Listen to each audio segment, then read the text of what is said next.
اس کا قیامت خیز حسن آج الگ ہی دھڑکنوں میں اشتعال برپا کر رہا تھا۔ گوری گلابی رنگت، ملاحت سے بھرپور نقوش اور جوانی کی دہلیز کو چھوتا قاتل سراپا۔ اس پر بلیک کلر کی میکسی پہنے وہ نظر لگ جانے کی حد تک حسین لگ رہی تھی۔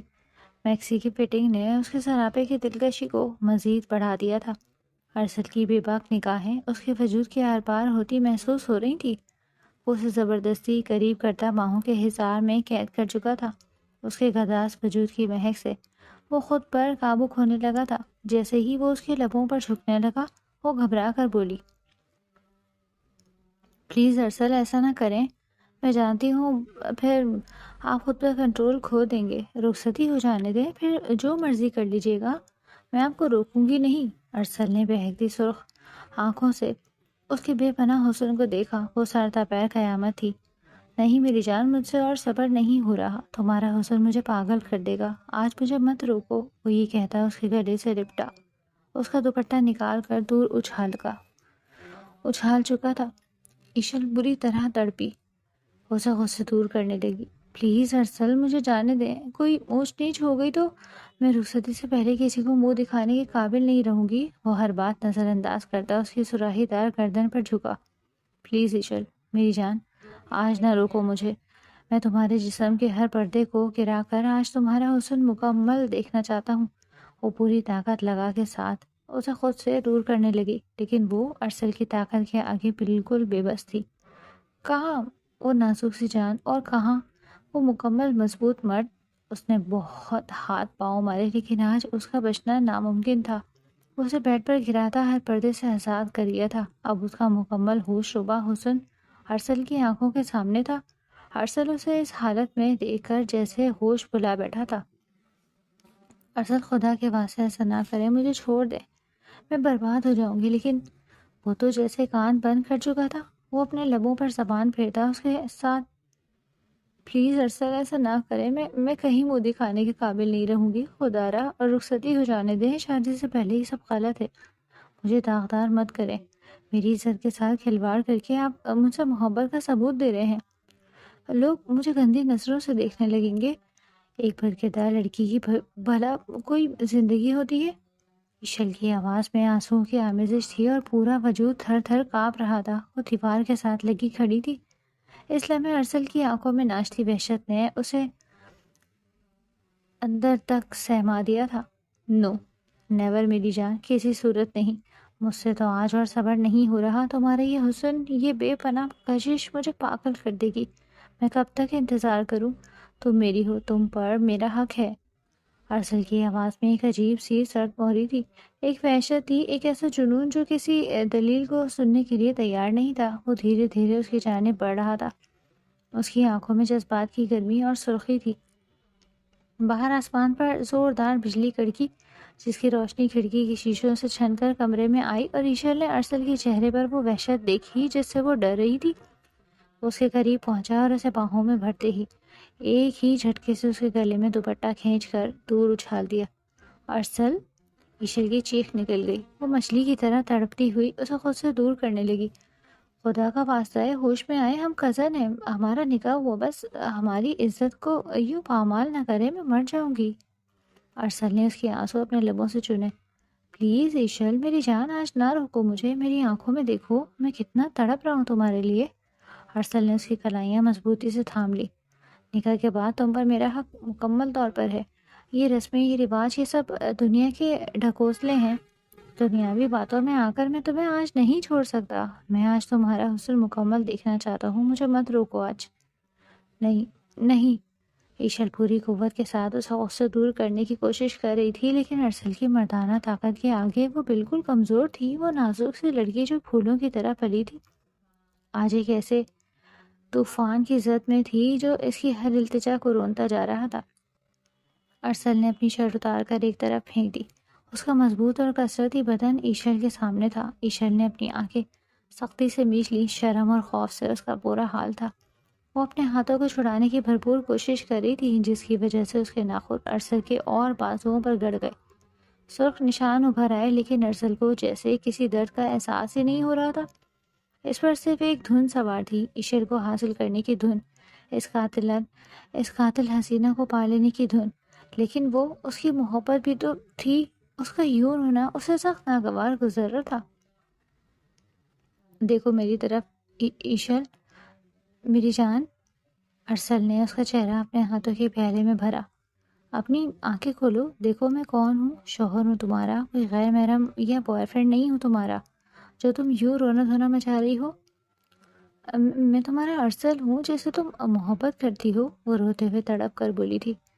محبت عزت مانگتی ہے ارسل، محبت رسوا نہیں کرتی۔ آپ محبت نہیں کر رہے، آپ ہوس کے غلام بن رہے۔ ہوش میں آئے، اگر ماموں یا امی کو پتہ چلا تو میں مر جاؤں گی۔ لیکن وہ ارسل ہی کیا جو آج اس کی سن لیتا۔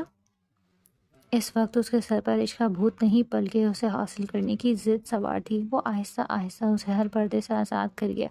ایشل کی مزاحمت دم توڑتی جا رہی تھی، اس کی طاقت جواب دے گئی تھی۔ اب اس کا مکمل حسن ارسل کی آنکھوں کے سامنے بے نقاب تھا۔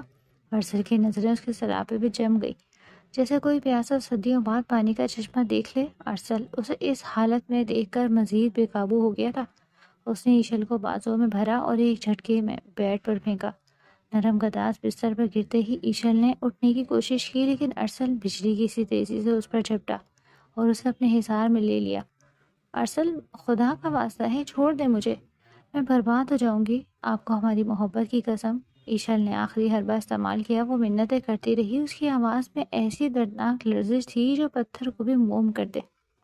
لیکن ارسل نے اس کی دونوں کلائیاں ایک ہاتھ سے پکڑ کر سر کے اوپر پن کرتا اپنے لب اس کے کان کے قریب لے گیا۔ تم برباد نہیں، آباد ہو رہی ہو ایشل، میرے عشق میں، میری باہوں میں۔ وہ اپنے لبوں پر زبان پھیرتا اس کے چہرے کے قریب جھکا۔ باہر بارش کی تیزی بڑھتی جا رہی تھی، جیسے قدرت بھی ایشل کی بے بسی پر رو رہی ہو۔ کمرے میں صرف ان دونوں کی بھاری سانسوں کی آوازیں تھیں۔ ایشل ارسل کے گھر رہنے آئی تھی ماموں کی بیماری کی وجہ سے، لیکن اسے کیا معلوم تھا کہ جس محافظ کو وہ اپنا مان جاتی وہی آج اس کے لیے سب سے بڑا خطرہ بن جائے گا۔ وہ وہاں اس کے ساتھ زبردستی کر رہا تھا۔ ایشل اسے روکتی رہ گئی، واسطے دیتی رہ گئی، خاندانی عزت کا بھرم یاد دلاتی رہ گئی، لیکن وہ رکا نہیں۔ وقت جیسے تھم سا گیا تھا۔ کمرے کی فضا میں ایک عجیب سی گھٹن تھی۔ کچھ دیر کی کشمکش کے بعد ایشل کی آوازیں مدھم پڑ گئیں، اس کی مزاحمت دم توڑ گئی۔ شاید اس نے حالات کے آگے ہار مان لی تھی، یا پھر صدمے نے اسے سن کر دیا تھا۔ کافی دیر بعد جب طوفان تھم چکا تھا، کمرے میں قبرستان جیسے خاموشی تھی۔ ارسل بیٹھ کے ایک کونے پر سر جھکائے بیٹھا تھا، اس کے ہاتھ اپنے بالوں میں الجھے ہوئے تھے۔ اس کا سانس ابھی بھی بے ترتیب تھا، لیکن اب اس کی آنکھوں کی وحشت کم ہو چکی تھی اور اس کی جگہ ایک عجیب سے خالی پن نے لے لی تھی۔ دوسری طرف ایشل، وہ بے حال اجڑی ہوئی حالت میں بستر کے دوسرے کونے میں پڑی تھی۔ اس نے اپنے آپ کو بیڈ شیٹ میں بری طرح لپیٹا ہوا تھا، اس کے بال بکھرے ہوئے تھے، آنکھوں کا کاجل بہہ کر گالوں پہ سیاہ لکیریں بنا چکا تھا، اور وہ خاموش تھی۔ ایسی خاموشی جو چیخوں سے زیادہ خوفناک ہوتی ہے۔ وہ صرف چھت کو گھور رہی تھی۔ اس کی آنکھوں سے آنسو مسلسل بہہ کر تکیے میں جذب ہو رہے تھے، لیکن لبوں سے ایک لفظ ادا نہیں ہو رہا تھا۔ اس کا وجود کانپ رہا تھا۔ وہ ایشل جو اپنی شوخیوں اور قہقہوں کے لیے مشہور تھی، اس وقت ایک ٹوٹی ہوئی گڑیا کی طرح بے جان لگ رہی تھی۔ ارسل نے ہمت مجتمع کر کے اس کی طرف دیکھا۔ ایشل کی حالت دیکھ کر اس کے اندر کچھ ٹوٹا۔ وہ جو کچھ دیر پہلے جنون میں مبتلا تھا، اب حقیقت کے ادراک سے لرز گیا۔ ایشل، ارسل نے دھیمی آواز میں اسے پکارا اور اپنا ہاتھ اس کی طرف بڑھایا۔ ایشل نے اس کی آواز پر کوئی رد عمل ظاہر نہیں کیا، بس ذرا سا سکڑ گئی، جیسے اس کی آواز سے بھی اسے چوٹ لگ رہی ہو۔ اس کا یہ رد عمل ارسل کے لیے کسی تھپڑ سے کم نہیں تھا۔ مجھے معاف کر دو ایشل، ارسل کی آواز بھر آ گئی۔ میں بہک گیا تھا ایشل، میری جان، میں نہیں چاہتا تھا کہ… ایشل نے آہستہ سے سر موڑا اور خالی نظروں سے ارسل کو دیکھا۔ ان آنکھوں میں اب نہ محبت تھی، نہ شکوہ اور نہ ہی غصہ، صرف ویرانی ہی ویرانی تھی، ایک ایسی ویرانی جس نے ارسل کے دل کو چیر کر رکھ دیا تھا۔ معافی؟ ایشل کی آواز اتنی مدھم تھی کہ بمشکل سنائی دی۔ کس چیز کی معافی ارسل؟ کانچ کا گلاس توڑنے کی، یا کسی کی روح توڑنے کی؟ وہ کونی کے بل اٹھنے کی کوشش کرنے لگی، لیکن کمزوری کی وجہ سے دوبارہ گر گئی۔ آپ جیت گئے ارسل، آپ کی ضد جیت گئی، آپ کی ہے نا جیت گئی، لیکن آج آپ ہار گئے۔ آپ نے اپنی ایشل کو کھو دیا، وہ ایشل جو آپ کی محبت پر فخر کرتی تھی، جو آپ کے نام کی قسم کھاتی تھی، وہ مر گئی ہے۔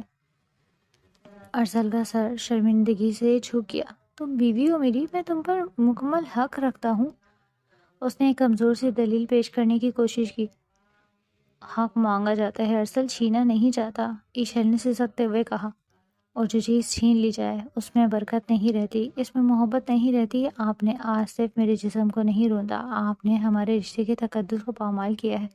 رخصتی صرف ایک رسم نہیں تھی، میں عزت و احترام سے آپ کے گھر کی زینت بنتی، لیکن آپ نے مجھے اس قابل نہیں چھوڑا کہ میں کسی سے نظریں ملا سکوں۔ ارسل اٹھ کھڑا ہوا، اسے گھٹن ہونے لگی۔ وہ ایشل کے آنسوؤں کا مزید سامنا نہیں کر سکتا تھا۔ اس نے تیزی سے اپنی شرٹ اٹھائی اور پہنے بغیر کندھے پر ڈالی اور کمرے سے باہر نکلنے لگا۔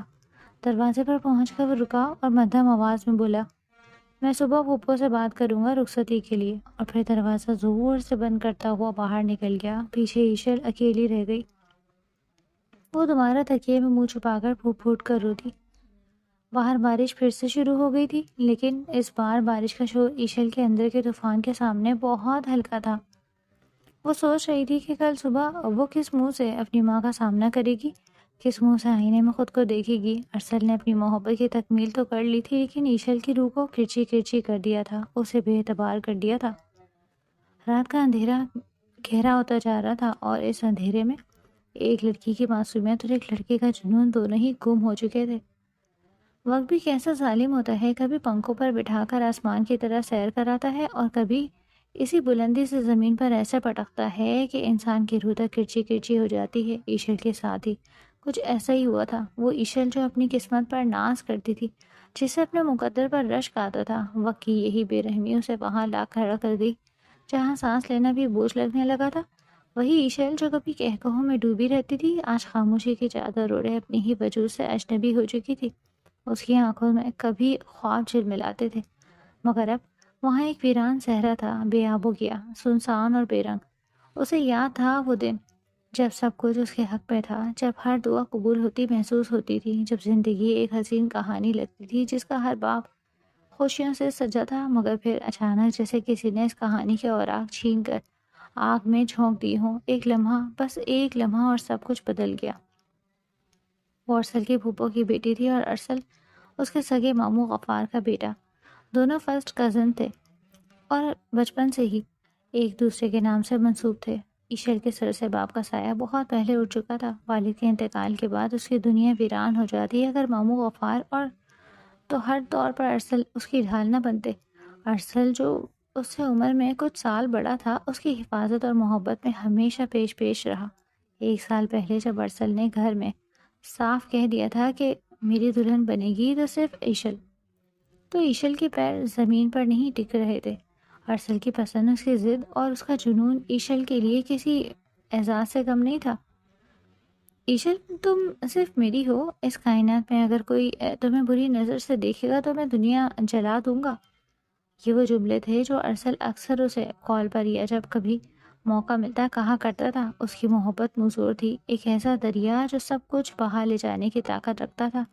ایشل کو ارسل کی یہ شدت، یہ دیوانگی بےحد پسند تھی۔ وہ سمجھتی تھی کہ یہ شدت اس کی حفاظت ہے، یہ دیوانگی اس کی محبت کی معراج ہے۔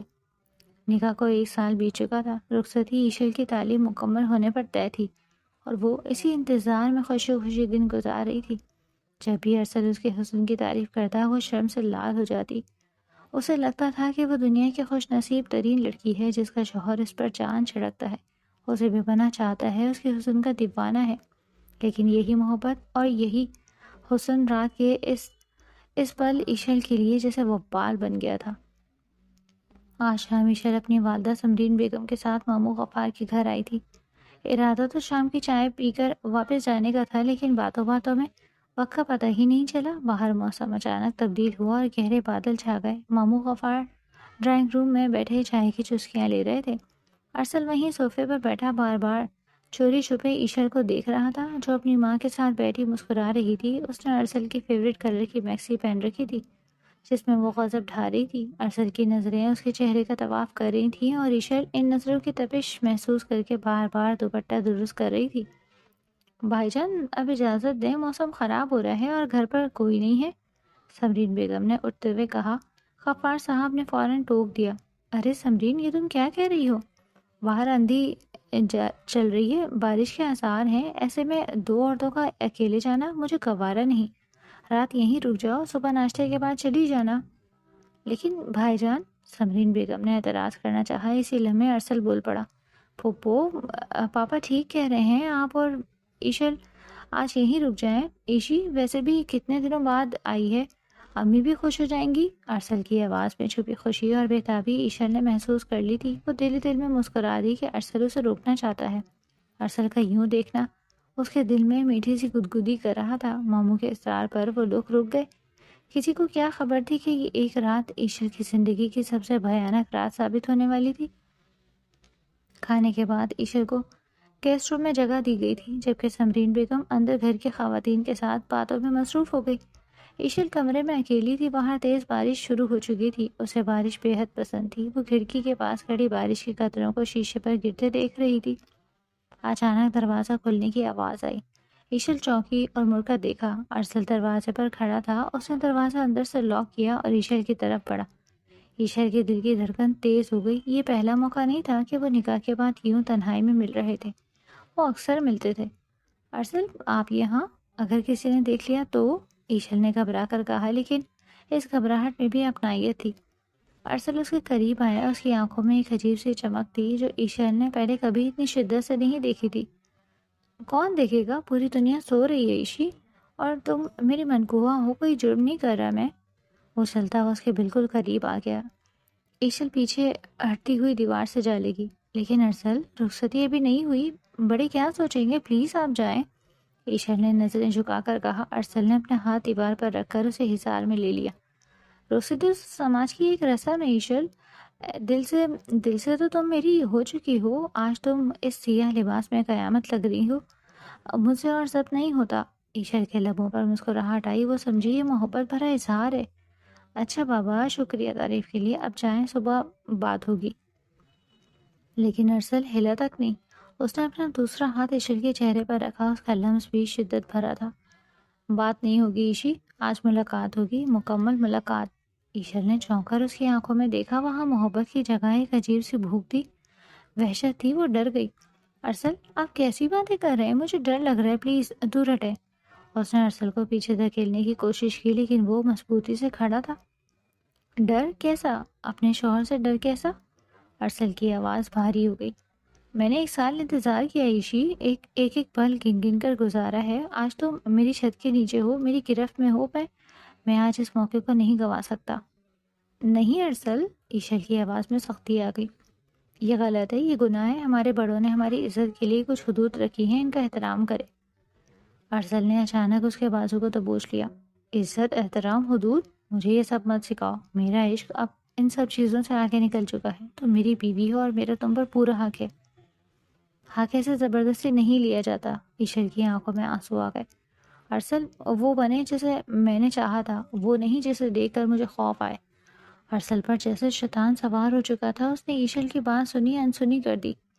تم نہیں سمجھو گی ایشی، تم اس آگ کو نہیں سمجھ سکتی جو میرے اندر لگی ہے، اور اس آگ کو صرف تم بجھا سکتی ہو۔ وہ اس کے قریب تر ہوتا گیا، یہاں تک کہ ایشل کو اس کی گرم سانسیں اپنے چہرے اور گردن پر محسوس ہونے لگی۔ ارسل پلیز، ماموں کو پتہ چلا تو وہ کیا کہیں گے، امی مر جائیں گے، خدا را رحم کریں۔ ایشل گر گڑائی، وہ ہاتھ جوڑنے لگی، لیکن ارسل کے سر پر ہوس کا بھوت سوار ہو چکا تھا، جیسے وہ محبت کا نام دے رہا تھا۔ اس نے جھٹکے سے ایشل کے ہاتھ نیچے کیا اور اس سے دبوچ لیا۔ آج کوئی بیچ میں نہیں آئے گا، نہ ماموں، نہ بھوپو، اور نہ ہی یہ سماج۔ اور پھر وہی ہوا جس کا ڈر تھا، وہ محافظ، وہ کزن، وہ شوہر جس پر ایشل کو ناز تھا، جس کی محبت کی وہ قسمیں کھاتی تھی، وہ اس لمحے ایک درندے میں بدل گیا۔ ایشل کی مزاحمت، اس کی چیخیں، اس کے آنسو، کچھ بھی ارسل کے جنون کو نہ روک سکا۔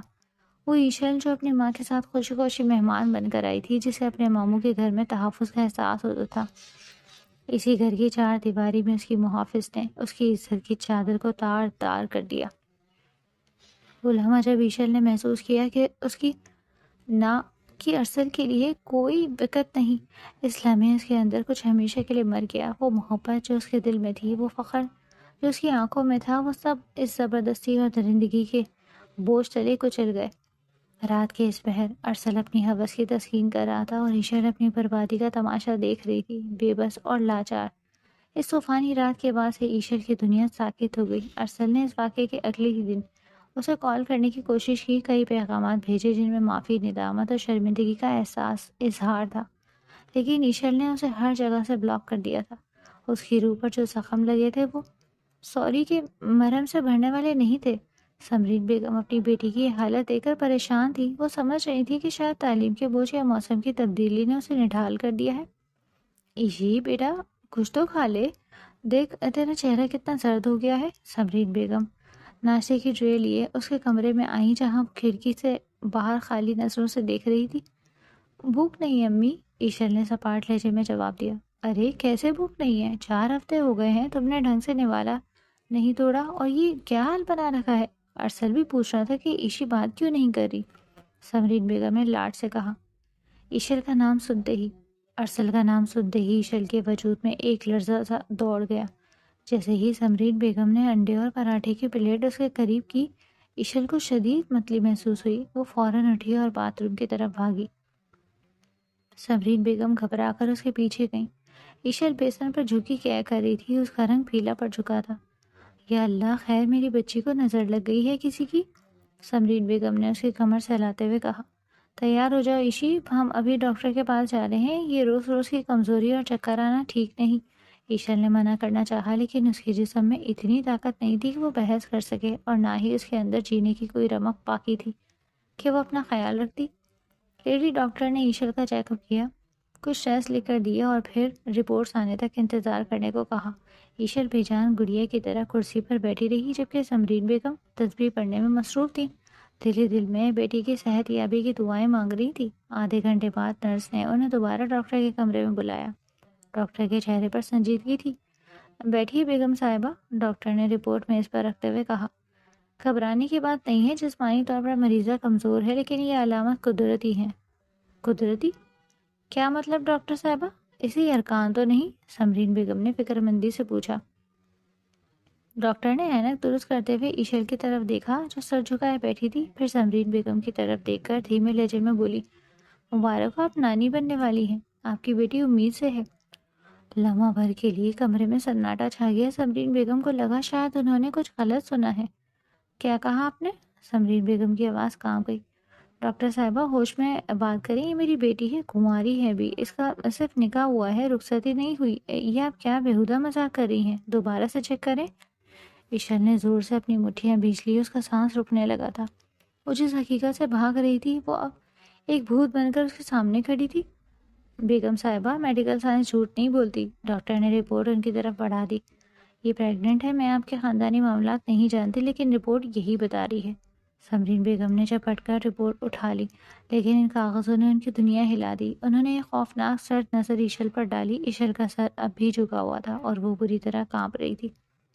سمرین بیگم نے ایشر کا ہاتھ اتنی زور سے پکڑا۔ چل گھر، ان کی آواز میں ایک ایسی سرد مہری تھی جو ایشر کی جان لے رہی تھی۔ گھر پہنچتے ہی سمرین بیگم نے دروازہ لاک کیا اور ایشر کو بازو سے گھسیٹتی ہوئی لاؤنج میں لے آئیں۔ ایشر گرتے گرتے بچی، امی میری بات سنیں۔ ایشر نے روتے ہوئے کہنے کی کوشش کی۔ چپ، بالکل چپ، اپنی زبان مت کھولنا۔ سمرین بیگم دھاڑی، ان کا چہرہ غصے سے تمتما رہا تھا۔ اگلے ہی لمحہ ایک زوردار تھپڑ ایشر کے گال پر پڑا۔ بے حیا، بے غیرت، یہ دن دیکھنے کے لیے تجھے پیدا کیا تھا، یہ تربیت دی تھی میں نے تجھے۔ سمرین بیگم نے اپنے سینے پر ہاتھ مارتے ہوئے بیان کرنا شروع کر دیا۔ پتا کس کا گناہ ہے یہ؟ کس کے ساتھ منہ کالا کر کے آئی ہے تو؟ ارے رخصتی کا انتظار نہیں کر سکتی تھی؟ ایسی کیسی آنکھ لگی تھی تجھے کہ تو نے اپنی ماں کی عزت، اپنے باپ کی پگڑی سب مٹی میں ملا دیا؟ وہ دیوانوں کی طرح ایشر کو مارنے لگی، کبھی تھپڑ کبھی گھونسے، وہ اسے جانوروں کی طرح پیٹ رہی تھی۔ ایشر زمین پر گر گئی۔ وہ اپنے آپ کو بچانے کی کوشش بھی نہیں کر رہی تھی، بس روئی جا رہی تھی۔ امی میں گنہگار نہیں ہوں، مجھے مت مارے، میں بے بس تھی، وہ چیخ رہی تھی۔ تو گنہگار نہیں ہے تو یہ کیا ہے؟ سمرین بیگم نے اس کے بال مٹھی میں جکڑ لیے اور اس کا چہرہ اوپر کیا۔ بتاؤ کون ہے وہ منوس؟ یونیورسٹی میں کوئی یار بنایا ہے یا محلے میں کسی سے یاری گانڈی ہے؟ بتاؤ مجھے ورنہ آج میں تجھے زندہ کاٹ دوں گی۔ ایک ماں ہو کر وہ اپنی ہی بیٹی پر الزام لگا رہی تھی۔ سمرین بیگم خود بھی رو رہی تھی اور مار بھی رہی تھی۔ ان کی ممتا اور ان کی غیرت کے درمیان جنگ چھڑ چکی تھی۔ لوگوں کو کیا منہ دکھاؤں گی میں؟ غفار بھائی کو کیا جواب دوں گی کہ میں نے ان کی امانت میں خیانت کر دی؟ تم نے مجھے کہیں کا نہیں چھوڑا۔ جب مار پیٹ اور ذلت کی انتہا ہو گئی تو ایشر کے اندر کا لاوا پھٹ پڑا۔ ارسل، ایشر پوری قوت سے چیخی، یہ گناہ ارسل کا ہے امی۔ سمرین بیگم کا ہاتھ ہوا میں معلق رہ گیا۔ کمرے میں اچانک موت جیسا سناٹا چھا گیا۔ انہوں نے پھٹی پھٹی آنکھوں سے اپنی بیٹی کو دیکھا۔ کیا بکواس کر رہی ہے تو؟ اپنا گناہ چھپانے کے لیے اس فرشتے جیسے لڑکے پر تہمت لگا رہی ہے؟ شرم نہیں آتی تجھے؟ سمرین بیگم پیچھے ہٹی۔ انہیں یقین ہی نہیں آ رہا تھا۔ میں جھوٹ نہیں بول رہی امی، یہ ارسل ہے، میرا شوہر، میرے بچے کا باپ، آپ کا شریف فرشتہ سے بھتیجا۔ اس کے بعد ایشل نے ہچکیوں کے درمیان وہ ساری داستان سنا دی جو اس منحوس رات ماموں غفار کے گھر پیش آئی تھی۔ کیسے انہوں نے زبردستی روکا، کیسے ارسل کمرے میں آیا اور اس کی منتیں، اس کی فریادیں، اور پھر ارسل کی درندگی۔ میں چیختی رہی امی، میں اللہ رسول کے واسطے دیتی رہی، لیکن وہ اندھا ہو چکا تھا، وہ نہیں رکا، وہ میری عزت رون کر چلا گیا، اور آپ کہتی ہیں میں گنہگار ہوں؟ ایشل نے اپنا سر گھٹنوں میں دے دیا اور دھاڑے مار کر رونے لگی۔ میں تو وہیں مر گئی تھی امی، یہ سانسیں تو بس سزا کاٹ رہی ہیں۔ سمرین بیگم بہت بنی کھڑی تھی۔ ان کے دماغ میں جیسے دھماکے ہو رہے تھے۔ وہ بھائی جس پر وہ جان چھڑکتی تھی، وہ بھتیجا جسے وہ اپنا بیٹا سمجھتی تھی، انہوں نے ان کی پیٹھ میں ایسا خنجر گھونپا تھا۔ ارسل، سمرین بیگم کے لبوں سے سرگوشی نکلی۔ ان کے آنسو تھم گئے اور چہرے پر ایک عزم نمودار ہوا۔ یہ غیرت کا مسئلہ تھا اور اس بار مجرم باہر کا نہیں گھر کا تھا۔ انہوں نے کانپتے ہاتھوں سے اپنا فون اٹھایا اور غفار صاحب کا نمبر ملایا۔ فون کی گھنٹی بجتی رہی۔ ہر بیل سمرین بیگم کے دل پر ہتھوڑی کی طرح لگ رہی تھی۔ آخرکار دوسری طرف سے فون اٹھایا گیا۔ ہیلو سمرین، کیسی ہو؟ خیریت ہے؟ آج اچانک کال کی؟ ماموں غفار کی خوشگوار آواز آئی۔ سمرین بیگم نے ایک نظر فرش پر پڑی اپنی بیٹی پر ڈالی۔ ان کا کلیجہ منہ کو آ گیا۔ کچھ بھی خیریت نہیں ہے بھائی صاحب۔ سمرین بیگم کی آواز اتنی سپاٹ اور بھاری تھی کہ دوسری طرف غفار صاحب چونک گئے۔ آپ نے اور آپ کے بیٹے نے میری شرافت کا، میری یتیم بیٹی کا جو تماشا بنایا ہے، میری بیٹی بدنام ہو کر رہ جائے گی۔ سمرین، یہ تم کیا کہہ رہی ہو؟ ہوش میں تو ہو؟ ارسل نے کیا کیا ہے؟ غفار صاحب کی آواز میں پریشانی در آئی۔ پوچھے اپنے لاڈلے سے۔ مبارک ہو بھائی، آپ دادا بننے والے ہیں۔ آپ کے بیٹے نے مجھے اور میری بیٹی کو زندہ درگور کر دیا۔ دوسری طرف فون پر ایک طویل خاموشی چھا گئی۔ غفار صاحب کے وہم و گمان میں بھی نہیں تھا کہ ان کا فرمانبردار بیٹا ایسی گھناؤنی حرکت کر سکتا ہے۔ یہ ناممکن ہے سمرین۔ غفار صاحب کی آواز لڑکھڑا گئی۔ رپورٹس میرے ہاتھ میں ہے بھائی جان۔ سمرین بیگم رو پڑی۔ اب فیصلہ آپ کریں گے، یا تو میری بیٹی کو عزت سے لے جائیں یا پھر میں زہر کھا کر مر جاؤں گی اور اسے بھی زہر دے دوں گی۔ انہوں نے فون کاٹ دیا۔ کمرے میں صرف ایشل کی سسکنے کی آوازیں باقی رہ گئی تھی۔ غفار صاحب نے کئی گھنٹے اپنے کمرے میں تنہائی میں گزارے۔ وہ صدمے کی کیفیت سے نکل کر اب غصے اور بے یقینی کی کیفیت میں تھے۔ شام کے سائے گہرے ہو چکے تھے جب انہوں نے ملازم کے ہاتھ ارسل کو پیغام بھیجا کہ وہ فوراً اسٹڈی روم میں حاضر ہو۔ ارسل جو پچھلے 2 ہفتوں سے خود بھی ایک عجیب سی بے چینی میں مبتلا تھا، والد کا بلاوا سن کر مزید گھبرا گیا۔ وہ بوجھل قدموں کے ساتھ اسٹڈی روم میں داخل ہوا۔ غفار صاحب اپنی بڑی کرسی پر پشت کیے کھڑے کھڑکی سے باہر اندھیرے کو گھور رہے تھے۔ کمرے میں مکمل خاموشی تھی۔ پاپا، آپ نے بلایا؟ ارسل کی آواز حلق میں اٹکتی محسوس ہوئی۔ غفار صاحب آہستہ سے مڑے۔ ان کی آنکھوں میں ایک ایسا سوال تھا جو ارسل کی روح تک کو چھلنی کر گیا۔ انہوں نے چند لمحے بیٹے کے چہرے کو غور سے دیکھا، جیسے وہ پہچاننے کی کوشش کر رہے ہوں کہ کیا یہ واقعی ان کا خون ہے۔ بیٹھو۔ غفار صاحب نے کرسی کی طرف اشارہ کیا۔ ان کی آواز میں سرد مہری تھی۔ ارسل بیٹھ گیا۔ آج تمہیں پھپھو سمرین کا فون آیا تھا؟ غفار صاحب نے تمیز باندھے بغیر براہ راست بار کیا۔ وہ بہت رو رہی تھی۔ انہوں نے ایک ایسی بات بتائی ہے جس پر میرا دل یقین کرنے کو تیار نہیں، لیکن میرا دماغ کہہ رہا ہے کہ دھوئیں کے پیچھے آگ ضرور ہوتی ہے۔ ارسل کا رنگ فاق ہو گیا۔ اس کے ماتھے پر پسینے کے قطرے نمودار ہوئے۔ کیا کہا پھپھو نے؟ ارسل نے انجان بننے کی کوشش کی۔ غفار صاحب میز پر جھکے اور ارسل کی آنکھوں میں آنکھیں ڈال کر بولے۔ انہوں نے کہا کہ ایشل امید سے ہے اور اس کی ذمہ دار تم ہو۔ کیا یہ سچ ہے ارسل؟ ارسل کے لیے یہ خبر کسی بم دھماکے سے کم نہیں تھی۔ اسے اندازہ تھا کہ اس کی غلطی سنگین ہے، لیکن اس غلطی کا یہ نتیجہ اتنی جلدی سامنے آئے گا یہ اس نے سوچا بھی نہیں تھا۔ خوف کے مارے اس کا گلا خشک ہو گیا۔ اس لمحے اسے اپنی عزت، باپ کا خوف اور رسوائی کا ڈر سچ پر حاوی نظر آیا۔ نہیں نہیں پاپا، ارسل ہکلایا۔ اس کی آنکھیں جھک گئیں۔ یہ غلط فہمی ہے، میں نے ایسا کچھ نہیں کیا۔ پھوپھو شاید جذباتی ہو رہی ہیں۔ وہ ایک کمزور اور بزدلانہ جھوٹ تھا، اور غفار صاحب جیسے جہاں دیدہ شخص کے لیے اسے پکڑنا مشکل نہیں تھا۔ وہ جانتے تھے کہ سمرین اپنی بیٹی پر اتنا بڑا الزام بلا وجہ نہیں لگائے گی، اور نہ ہی ایشل جیسی پاک باز لڑکی جھوٹ بولے گی، لیکن وہ ارسل کے منہ سے سچ سننا چاہتے تھے۔ غفار صاحب نے گہری سانس لی اور کرسی کی پشت سے ٹیک لگا لی۔ دیکھو ارسل، میں تمہیں اپنی صفائی میں کہنے کا ایک موقع دیتا ہوں۔ میں ابھی کوئی فیصلہ نہیں سنا رہا۔ جھوٹ انسان کو کچھ دیر کے لیے بچا تو سکتا ہے، لیکن اس کی بنیادیں کھوکھلی ہوتی ہیں۔ انہوں نے انگلی اٹھا کر تنبیہ کی۔ کسی اور کے ذریعے سے یقین ہو گیا کہ تم جھوٹ بول رہے ہو تو میں تمہیں آگ کر دوں گا۔ اب جاؤ یہاں سے۔ ارسل لڑکھڑاتے قدموں سے باہر نکلا۔ اسے لگا جیسے کمرے کی زمین اس کے پیروں کے نیچے سے سرک رہی ہو۔ اگلے 2 دن ارسل کے لیے جہنم سے کم نہیں تھے۔ وہ اپنے کمرے میں بند رہا، نہ کھانے کا ہوش، نہ سونے کا سکون۔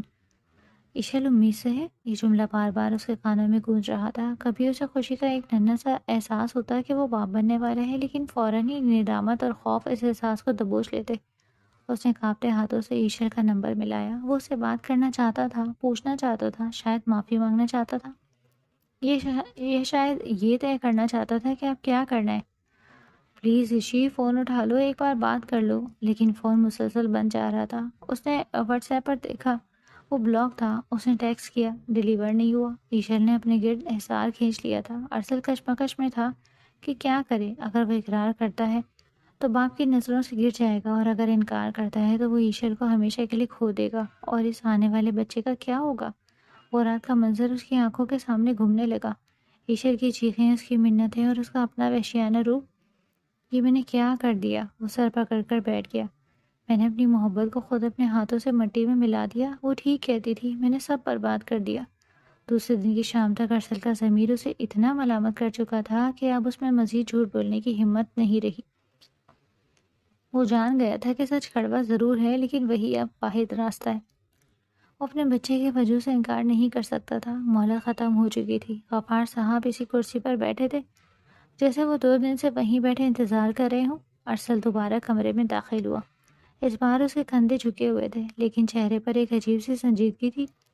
وقت ختم ہو گیا ارسل، غفار صاحب نے کھڑی کی طرف دیکھتے ہوئے کہا۔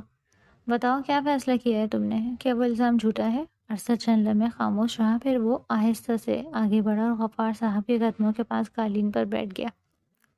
اس نے اپنا سر ان کے گھٹنوں پر رکھ دیا۔ مجھے معاف کر دیں پاپا، ارسل کی آواز بھر آ گئی۔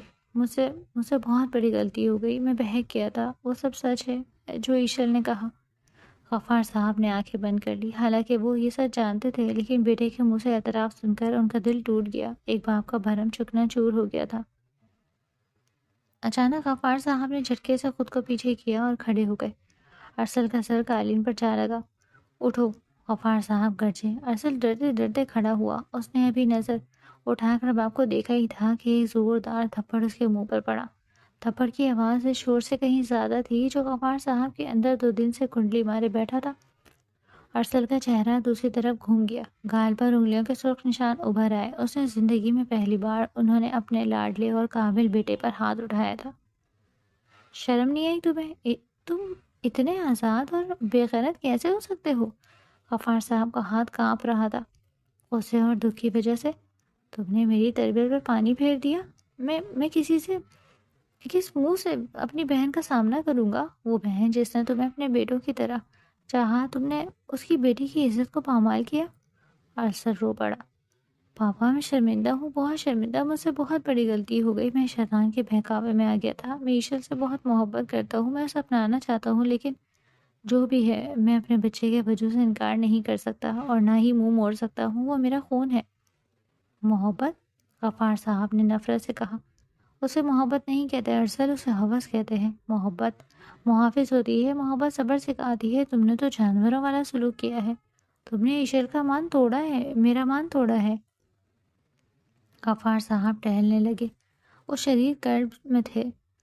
تم نے مجھے کہیں منہ دکھانے کے قابل نہیں چھوڑا، اب میں سمرین کو کیا جواب دوں گا کہ میرا بیٹا ایک غیر ذمہ دار شخص ہے جس نے رخصتی کا انتظار کرنا بھی گوارا نہیں کیا؟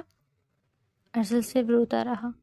آپ جو سزا دیں گے مجھے قبول ہے پاپا، بس مجھے عیشی سے دور نہ کریں، میں اس کے بغیر مر جاؤں گا، اور اب تو وہ ماں بننے والی ہے میرے بچے کی، اور اگر دیکھا جائے تو میں نے کوئی اتنا بڑا گناہ بھی نہیں کیا، وہ میرے نکاح میں تھی، میری بیوی تھی۔ بچے کا ذکر سن کر غفار صاحب رک گئے۔ انہوں نے گہری سانس لی اور خود کو سنبھالا۔ جو نقصان ہونا تھا وہ ہو چکا، اب وقت تھا نقصان کی تلافی کا۔ اب مسئلہ صرف ارسل کا نہیں تھا، دو خاندانوں کی عزت اور ایک آنے والی جان کا تھا۔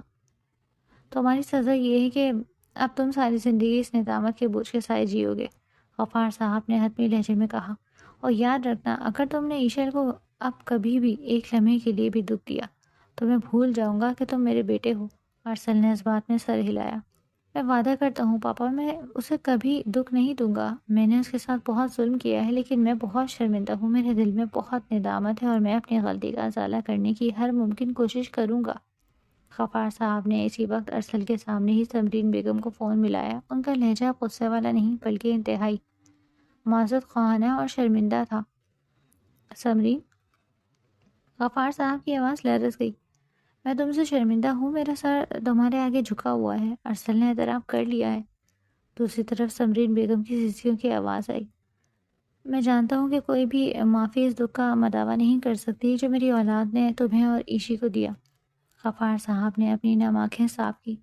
لیکن اب ہمیں بچوں کے مستقبل اور اس آنے والی جان کا سوچنا ہے، میں مزید تاخیر نہیں چاہتا۔ ارسل خاموشی سے سر جھکائے کھڑا سن رہا تھا۔ آج بدھ ہے، غفار صاحب نے فیصلہ کن انداز میں کہا۔ آنے والے جمعے کو ہم رخصتی کے لیے آئیں گے، کوئی دھوم دھام نہیں ہوگی، کوئی بینڈ باجا نہیں ہوگا، ہم سادگی سے آ کر اپنی بہو کو لے جائیں گے۔ سمرین بیگم نے بوجھل دل کے ساتھ حامی بھر لی۔ ان کے پاس بھی اب اس کے سوا کوئی چارہ نہیں تھا۔ غفار صاحب نے فون رکھا اور ارسل کی طرف دیکھا۔ تیاری کرو، جمعے کو رخصتی ہے، اور سن لو، وہ لڑکی اب صرف تمہاری بیوی نہیں، اس گھر کی عزت ہے جسے تم نے مجروح کیا ہے، اسے وہ مقام واپس دلانا اب تمہارا کام ہے۔ ارسل نے سر ہلایا۔ جی پاپا۔ جمعے کا دن طے پایا گیا۔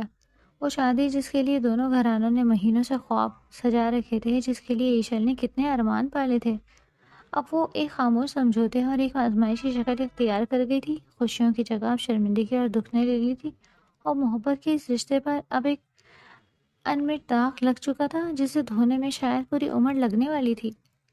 جمعے کا سورج غروب ہو چکا تھا، لیکن اپنے پیچھے اندھیرے نہیں بلکہ ایک عجیب سی ویرانی چھوڑ گیا تھا۔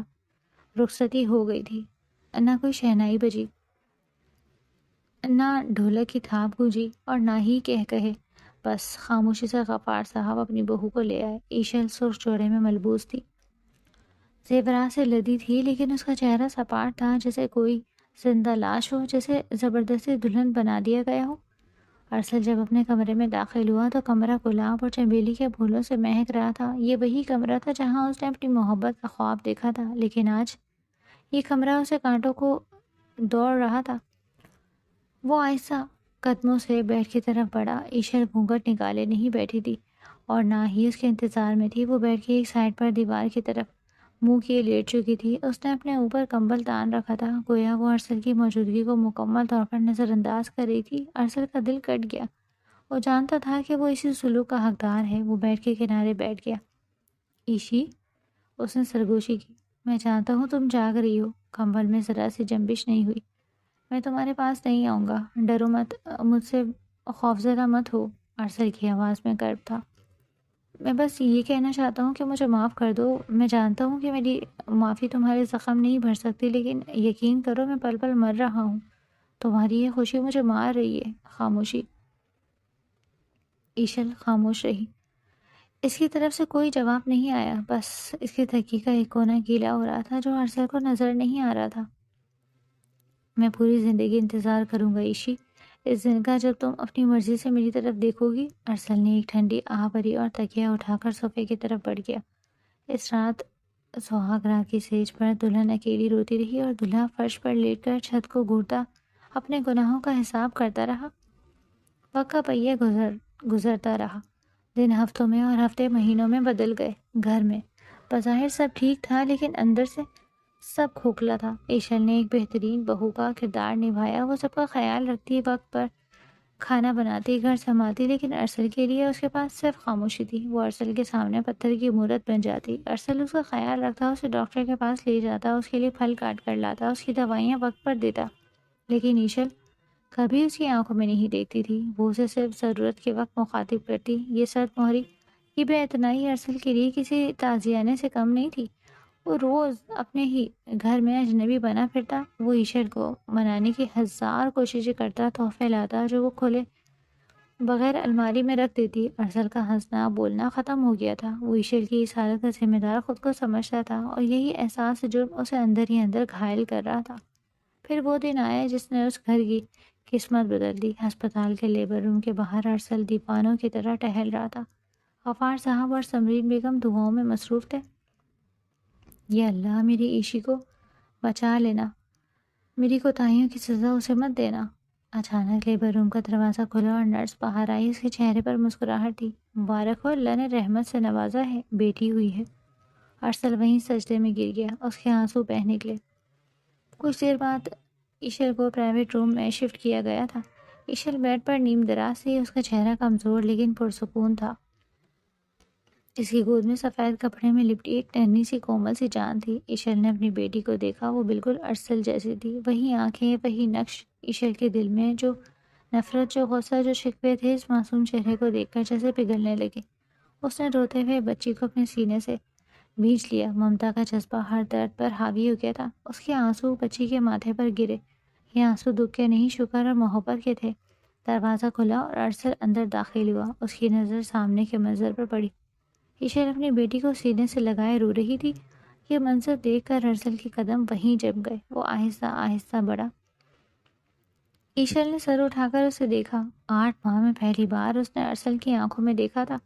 ارسل ایشل کے پاس پہنچا اور اچانک سب کے سامنے اپنے ماں باپ کی موجودگی کی پرواہ کیے بغیر ایشل کے قدموں میں بیٹھ گیا۔ اس نے اپنے دونوں ہاتھ جوڑ دیے۔ ایشی، ارسل پھوٹ پھوٹ کر رو پڑا۔ وہ شخص جو سب کے سامنے مضبوط بنا پھرتا تھا، آج ٹوٹ کر بکھر چکا تھا۔ مجھے معاف کر دو، خدا کے لیے مجھے معاف کر دو۔ میں تب تک اپنی اولاد کا منہ نہیں رکھوں گا جب تک تم نے مجھے معاف نہ کیا۔ میں جانتا ہوں میں گنہگار ہوں، لیکن دیکھو، اللہ نے ہمیں ایک نئی امید دی ہے۔ مجھے اپنی بیٹی کے لیے معاف کر دو۔ کمرے میں موجود سمرین بیگم اور غفار صاحب کی آنکھوں میں بھی نمی آ گئی۔ وہ جانتے تھے کہ یہ فیصلہ اب صرف ایشل کا ہے۔ ایشل نے روتے ہوئے ارسل کو دیکھا جو بچوں کی طرح بلک رہا تھا۔ اس نے پھر اپنی گود میں موجود اس ننھی کلی کو دیکھا جو بے خبر سو رہی تھی۔ اس بچی کو باپ کی ضرورت تھی، اور ایشل کو شاید اسے بھی اب اپنے پرانے ارسل کی ضرورت تھی۔ وہ ارسل جو اس کا محافظ تھا۔ ایشل نے ایک ہاتھ اپنی بیٹی پر رکھا اور دوسرا ہاتھ آہستہ سے ارسل کے جوڑے ہوئے ہاتھوں پر رکھ کر انہیں نیچے کیا۔ اٹھیں ارسل۔ ایشل کی آواز کمزور تھی، لیکن اس میں اب وہ سرد مہری نہیں تھی۔ ماضی کو ہم بدل نہیں سکتے، لیکن اس آنے والی جان کا مستقبل ہمارے ہاتھ میں ہے۔ میں جانتی ہوں کہ ہم نے کوئی گناہ نہیں کیا تھا، لیکن ہمارے معاشرے کے کچھ قانون ہوتے ہیں جو ہمیں پورے کرنے ہوتے ہیں۔ میں بھلے آپ کی نگاہ میں تھی، لیکن یہ دنیا ہے، اور دنیا کا دستور ہمیں اس بات کی اجازت نہیں دیتا تھا۔ لیکن ہمارا بچہ بالکل جائز تھا، اور میرے دل میں آپ کے لیے کوئی نفرت باقی نہیں تھی، اگر تھی بھی تو وہ اس پر ختم ہو گئی تھی جب آپ نے مجھے اور میرے بچے کو اپنانے کا فیصلہ کیا تھا۔ کہیں نہ کہیں میرے دل میں یہ بات تھی کہ شاید آپ ماموں کے ڈر سے اس بچے کو اپنا ماننے سے انکار کر دیں، لیکن آپ نے ایسا نہیں کیا، اور یہی بات میرے دل سے آپ کے لیے جو بھی نفرت تھی اس کو ختم کر گئی۔ ارسل نے اس کی نم ہوتی آنکھوں میں دیکھا۔ اس کی آنکھوں میں ارسل کے لیے نرمی اور معافی کی گنجائش تھی۔ میں نے آپ کو معاف کیا، ایشل نے بمشکل کہا، اور پھر اپنی بیٹی کو تھوڑا سا آگے کرتی ہوئی بولی، اپنی بیٹی کی خاطر، کیونکہ میں نہیں چاہتی کہ میری بیٹی کا باپ سر جھکا کر چلے۔ یہ بچہ ہم دونوں کا ہے، اور یہی ہماری زندگی کا محور ہے۔ ارسل نے کانپتے ہاتھوں سے اپنی بیٹی کو ایشل کے ہاتھوں کو تھام لیا۔ اس نے ان دونوں کے ہاتھوں کو چوم لیا۔ میں وعدہ کرتا ہوں ایشی، میں تمہیں اپنی بیٹی کو بہترین زندگی دوں گا۔ میں اچھا شوہر اور ایک اچھا باپ بن کر دکھاؤں گا۔ میری وجہ سے تم نے جتنے بھی آنسو بہائے ہیں، میں ان سب کا ازالہ کروں گا۔ ایشل نے آہستہ سے سر اٹھا کر اسے دیکھا۔ اس کی آنکھوں میں اب بھی نمی تھی، مگر اس نمی کے پیچھے ایک نئی روشنی بھی تھی، اعتماد کی ایک مدھم سی کرن جو شاید ابھی مکمل روشن نہیں ہوئی تھی مگر بجھ بھی نہیں رہی تھی۔ ان کی بیٹی ہلکی سی کسمسائی تو دونوں کی توجہ فوراً اس کی طرف گئی۔ ارسل نے جھجکتے ہوئے اسے اپنی باہوں میں لیا، جیسے پہلی بار کوئی انمول چیز تھام رہا ہو۔ اس کے ہاتھ واقعی کانپ رہے تھے، مگر اس بار اس کانپ میں خوف نہیں، ذمہ داری تھی۔ میری بیٹی، اس نے سرگوشی کی، اس کی پیشانی پر ہلکا سا بوسہ دیتے ہوئے۔ ایشا یہ منظر دیکھتی رہی، اس کے دل میں جیسے کوئی نرم سا احساس جاگا۔ یہی تو وہ لمحہ تھا جس کی اسے ہمیشہ خواہش تھی، ایک مکمل گھر، ایک باپ کی محبت، ایک ساتھ جڑی زندگی۔ ارسل نے نظریں اٹھا کر اسے دیکھا اور پھر آہستہ سے اپنا ایک ہاتھ اس کی طرف بڑھایا۔ کیا ہم دوبارہ شروع کر سکتے ہیں؟ ایشل چند لمحے خاموش رہی۔